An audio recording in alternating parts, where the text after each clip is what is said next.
नमस्कार. तर आज आपण बनवणार आहोत निलंगा राईस. तर त्यासाठी आपण घेणार आहोत 2 वाटी तांदूळ आणि अर्धी वाटी मसूर.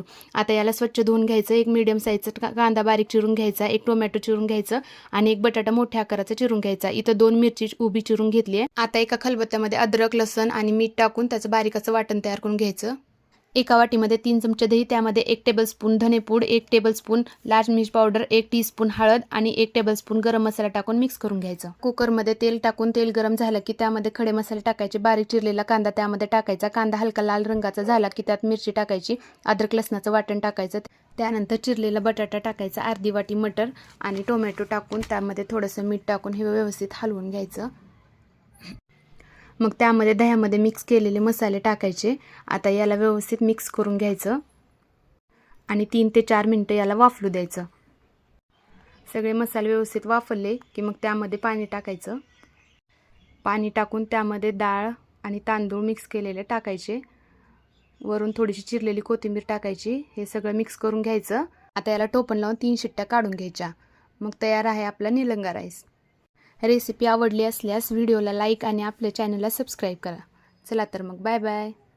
नमस्कार. तर आज आपण बनवणार आहोत निलंगा राईस. तर त्यासाठी आपण घेणार आहोत 2 वाटी तांदूळ आणि अर्धी वाटी मसूर. आता याला स्वच्छ धुवून घ्यायचं. एक मीडियम साईजचा कांदा बारीक चिरून घ्यायचा, एक टोमॅटो चिरून घ्यायचं आणि एक बटाटा मोठ्या आकाराचा चिरून घ्यायचा. इथं 2 मिरची उभी चिरून घेतली आहे. आता एका खलबत्त्यामध्ये अद्रक, लसूण आणि मीठ टाकून त्याचं बारीक असं वाटण तयार करून घ्यायचं.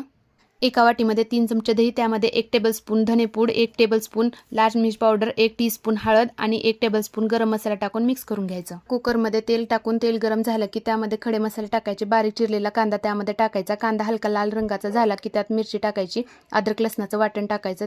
त्यानंतर चिरलेला बटाटा टाकायचा, अर्धी वाटी मटर आणि टोमॅटो टाकून त्यामध्ये थोडंसं मीठ टाकून हे व्यवस्थित हलवून घ्यायचं.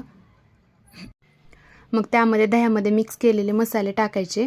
आता याला व्यवस्थित मिक्स करून घ्यायचं आणि 3 ते 4 मिनिटं याला वाफलू द्यायचं. सगळे मसाले व्यवस्थित वाफरले की मग त्यामध्ये पाणी टाकायचं. पाणी टाकून त्यामध्ये डाळ आणि तांदूळ मिक्स केलेले टाकायचे. वरून थोडीशी चिरलेली कोथिंबीर टाकायची. हे सगळं मिक्स करून घ्यायचं. आता याला टोपण लावून 3 शिट्ट्या काढून घ्यायच्या. मग तयार आहे आपला निलंगा राईस. रेसिपी आवडली असल्यास व्हिडिओला लाईक आणि आपल्या चॅनलला सबस्क्राईब करा. चला तर मग बाय बाय.